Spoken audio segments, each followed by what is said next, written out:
Salam Atavatan TV YouTube kanalının mehriban müştokları. Hormatly tamaşaçylarymyz, Atavatan TV'de saylanan habarlar. Habarymyzyň 2022-nji ýylyň 6 sentýabrdaky sanyna Türkmenistan Türkiýe döwletleriniň guramasy bilen hyzmatdaşlygyň ösdürilmegine uly ünseriýe. Türkmenistan Awganistanyň terrorçylykly hereketi berk ýazgardy. Hatayda inhaliasiýon usullaky koronavirus tanjymy tasdiklandy. Russiýa rekord girdici gadanyň ýaly habarlar ýetirýär. Gelinin bolsa habarlarymyzy giňişden seredip geçelim. Türkmenistan Türkiýe döwletleriniň guramasy bilen hyzmatdaşlygyň ösdürilmegine uly ünseriýe. Hormatly prezidentimiz Serdar Berdimuhammedow Türkiýe döwletleriniň guramasynyň baş sekretary Bagdad Amreýew kabul etdi. Duşuň dowamly dürli ugurlarda uly mümkinçilikler hasap alınıp, hyzmatdaşlygyň geljegi barada pikir açyldy. Şunuň bilen baglykda häzirki zaman şertlerine laýyklykda energetika, uly kommunikasiýa hende infrastruktura ulgamlary ýaly strategik ugurlarda tagallalary birleşdirmegiň, bilelikdäki tassamalary amala aşyrmagyň möhüm bolup durýanyny bilinildi. Şeýlede bu guramanyň düzümini döredilýän Türkiýe maýy goýum gaznasyny hasap almak bilen hyzmatdaşlyk üçin giň mümkinçilikler açylýar. Söhbetdeşiň başynda şeýle noýabr aýyna geçiriljek Türkiýe döwletleriniň guramasynyň nowatdaky sammitine taýýarlyk görmek meselelerini garaldy. Türkmenistan Awganistanyň terrorçylykly hereketi berk ýazgardy. Türkmenistanyň Daşary işleri ministrligi Russiýanyň diplomatik wekilhanasynyň işgärleriniň we Awganistanyň raýatlarynyň ölümine sebäp bolan Russiýa Federasiýasynyň Kabuldaky elçihanasynyň konsulluk bölümünün goloyunu 2022-nji ýylyň 5 sentýabrynda edilen terrorçylykly hereketi berk ýazgarýar. Türkmenistan terrorçylyga garşy halkara görüşe işçiň gatnaşyjy hökümni, dünýä jemgyýetçiliginiň terrorçylyga garşy görüşmek ugrundaky tagallalaryny hasy berkitmäge çagyrýar.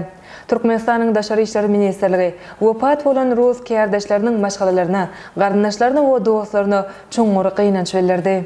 Hatayda inhaliasiýon usullaky koronavirus tanjymy tasdiklandy. Dünýäde ilkinji bolup Hatayda inhaliasiýon usullaky koronavirus tanjymy tasdiklandy. Bu derman serişdesi Hataýyň Cansino Biologics kompaniýasy tarapyndan işlenip düzüldü. Bu tanjym Hataýyň derman serişdelerini düzgünleşdirýän edarasy tarapyndan tasdiklandy. Ony dem almak arkaly ulanmak gözüňde tutulýar. Bu tasdiknama Hataýyň kompaniýasynyň paýnamalarynyň bahasynyň 7 götürüm artmagyna mümkinçilik berdi. Bu tanjymy booster dozas hökümini ulanmak maslahat berilýär. Biziň işläp düzen sanjymyzyň tasdiklanmagy kompaniýamyzyň işlerine oňaýyn täsirini ýetirdi.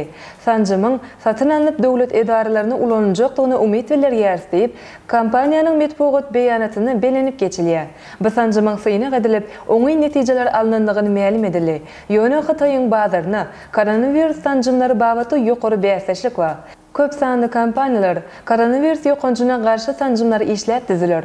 Şonuň üçin bu kompaniýanyň sanjymynyň ýurdun çegindäki we dünýä derejesindäki koronavirus bilen baglanşykly ýagdaýa bagly bolup galýar.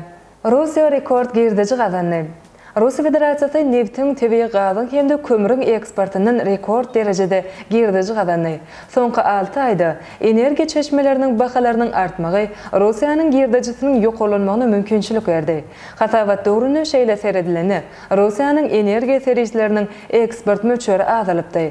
Energetika we arasy howa gözleg merkeziniň derňegine görä, Russiýanyň Ýewropa bileşigine gazylyp alynýan ýalňyç eksporty 35 götürümden 18 götürüme çyn azaly. Russiýanyň bu döwürde eň uly eksporty Hindistan, Hataý, Birleşen Arab Emirlikleri, Misir we Türkiýe ýaly ýurtlara amala aşyrdy. Gazylyp alynýan ýalňyç eksportynyň alynan girdijiler Russiýanyň federal budjetine takminen 43 milliard euro goşunt goşdy.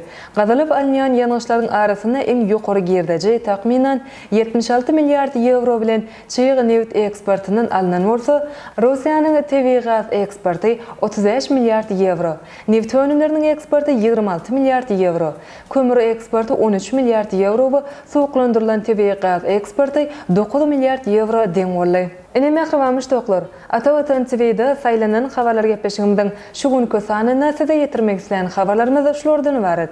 Hormatly tamaşaçylarymyz, şeýlekem pagta ýygyma taýýarlyk görüli. Garaşda da Türkmenistan halkara habarlar giňişligine atly halkara maslahat geçirli.